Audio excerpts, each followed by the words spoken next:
Hello and namaste. So we are covering unit 4 welding.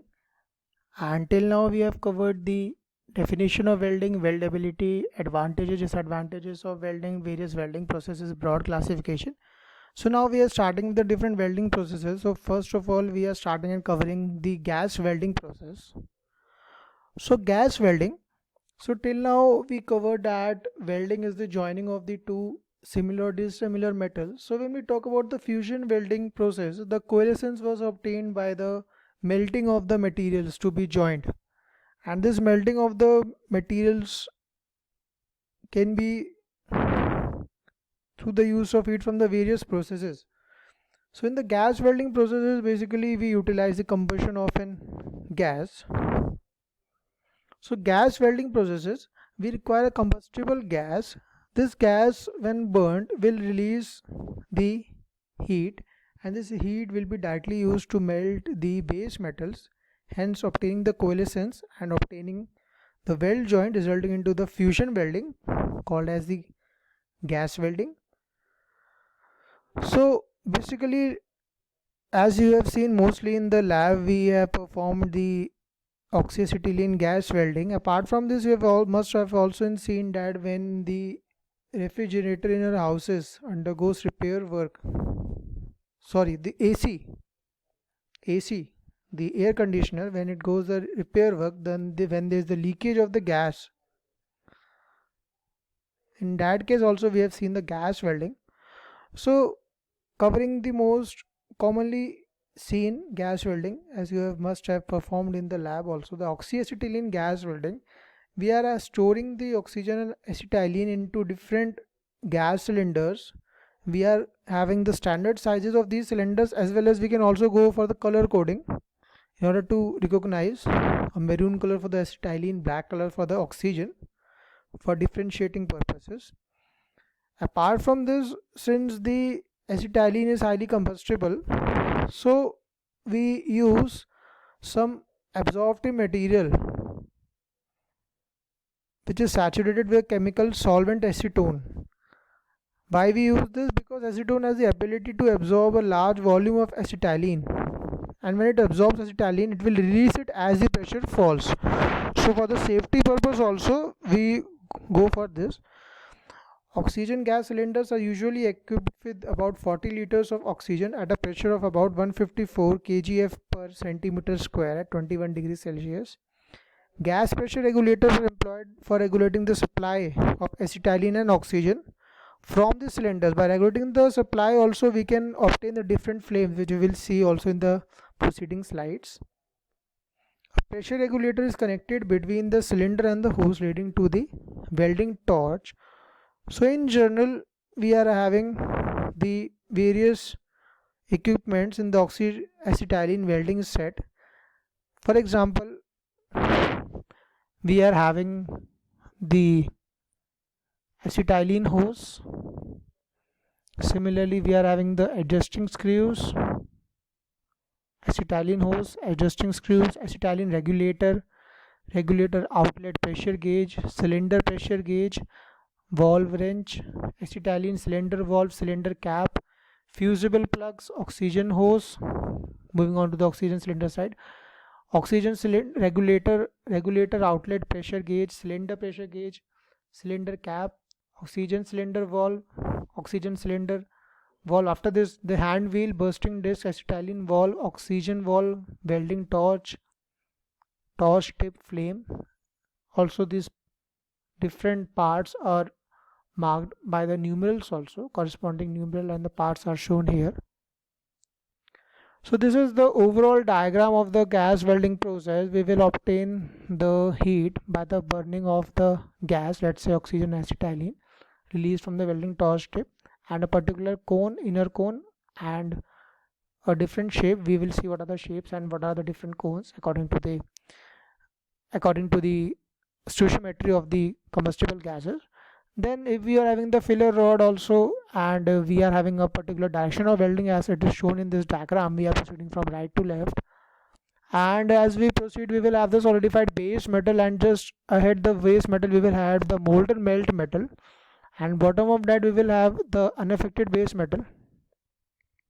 So mixture of C2H2 acetylene and oxygen, if we are having the oxyacetylene gas welding, released to the tall strip resulting in a particular type of the flame according to the reaction stoichiometry of the acetylene and oxygen used.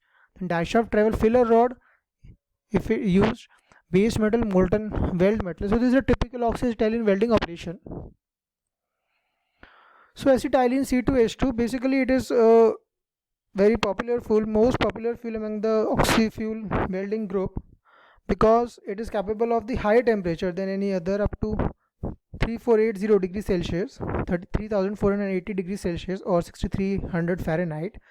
Basically what happens when we burn the acetylene with oxygen, the stages of chemical reaction takes place. First of all, the acetylene reacts with oxygen, resulting in the liberation of the carbon monoxide, hydrogen and the heat. Again this carbon monoxide and hydrogen reacts with the oxygen, resulting in the formation of the carbon dioxide, hydrogen and the heat. So these are used to tightly impinge upon the workpiece, and they result in the melting of the workpiece, resulting in the formation of the fusion joint by the use of by the combustion of the gas, is called as the gas welding by the use of oxyacetylene gas welding. So this is basically a two-stage reaction.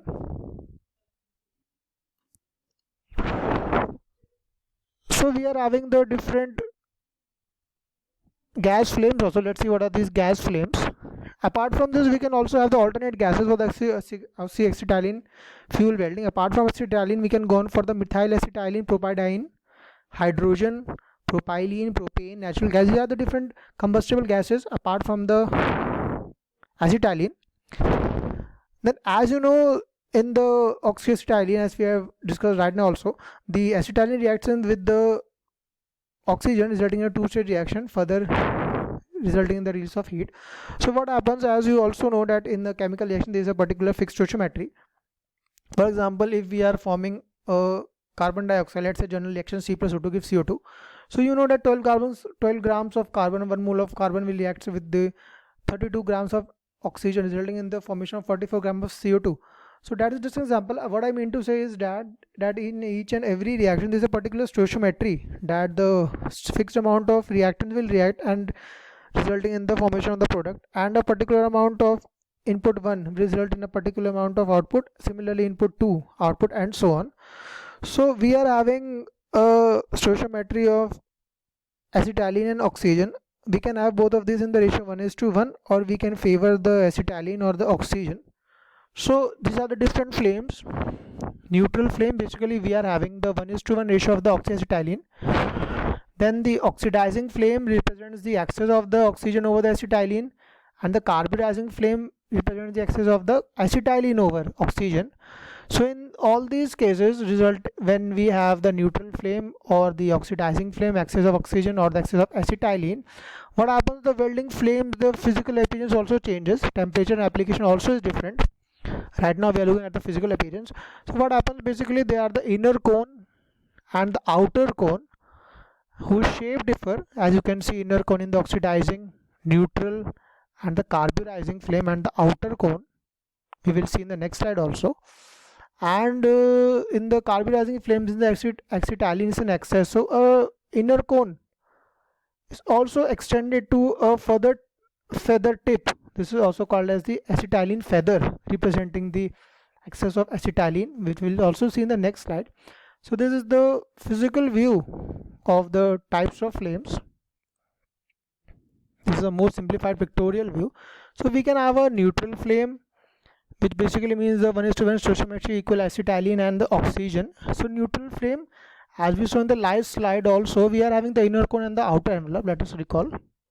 Neutral flame, we are having the inner cone and the outer envelope, and the temperature developed is in the range of 2100 to this portion. Inner cone, in all the three cases, the inner cone develops the maximum temperature. In this case, in the case of the neutral flame, the inner cone develops the temperature of the range of 3040 to 3300 degrees Celsius. And the shape-wise appearance of all the three zones differ. Apart from this, the applications also differ. Neutral flame is basically used for the welding of the low carbon steels, the mild steel. Then oxidizing flame, basically it denotes the excess of the oxygen. It develops the maximum temperature, and the applications are for the welding of the copper base alloys, brasses, bronze. In this case, the inner cone is pointed, as we also saw in the last diagram. In the oxidizing flame, the inner cone is pointed. As you can clearly see that the inner cone, whitish greenish color, that is sharply pointed. Similarly, the carburizing flame, the main characteristic is the acetylene feather. As I told you in the last, the very short tip extended in this portion, this is the acetylene feather. This basically denotes that the excess of the acetylene is there, and for welding of the carbides, and the temperature of this flame is the lowest in comparison to the other two flames. So again, moving more deeply into these different types of the flames. First one is the neutral flame. It results approximately when we have the equal volumes of the oxygen and the acetylene. The temperature is around 3260 degrees Celsius. It has a clear, well-defined inner cone, indicating that the combustion is complete. Inner cone is light blue in color. It is surrounded by an outer flame produced by the combination of the oxygen and the superheated carbon monoxide, the reaction 2, as we saw in the previous slides, and the hydrogen gases. This is much darker blue than the inner cone. So in the neutral flame, it is basically the well-defined inner cone, blue, light blue inner cone, and dark blue, as we saw in the last slides also. The neutral flame is named so because it affects no chemical changes on the molten metal. It is commonly used for the melting of the mild steel, stainless steel, cast iron, copper, aluminium. Then we have in the oxidizing flame, basically the excess of the oxygen temperature generates maximum excess of oxygen over the acetylene. It can be recognized by the small cone, which is pointed. Inner cone is pointed in this case. Small cone is shorter, bluer in color, and more pointed than the neutral flame. Outer flame is much shorter. Outer flame is much shorter. But in this case, the flame makes a loud roaring sound. It makes a loud roaring sound. It is the hottest flame, temperature as high as 6300 Fahrenheit, produced by the oxy-fuel gas source. Because the excess oxygen, especially at high temperature, tends to combine with many metals to form hard, brittle, low strength oxides. However, the excess of oxygen causes the weld bead and surrounding area to have a scummy or dirty appearance.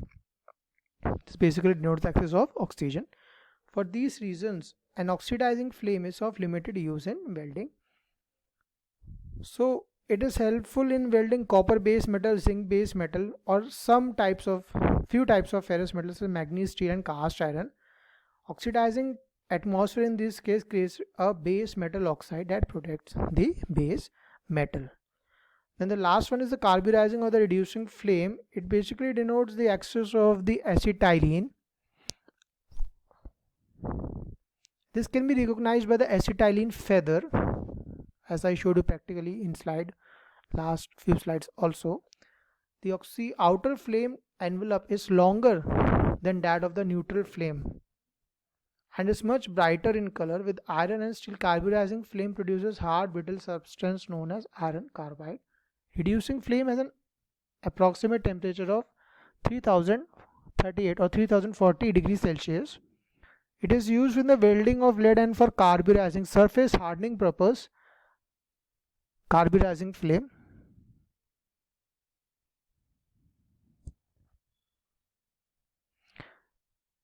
So these are the different characteristics and the applications of the different types of the flames encountered in the gas welding processes.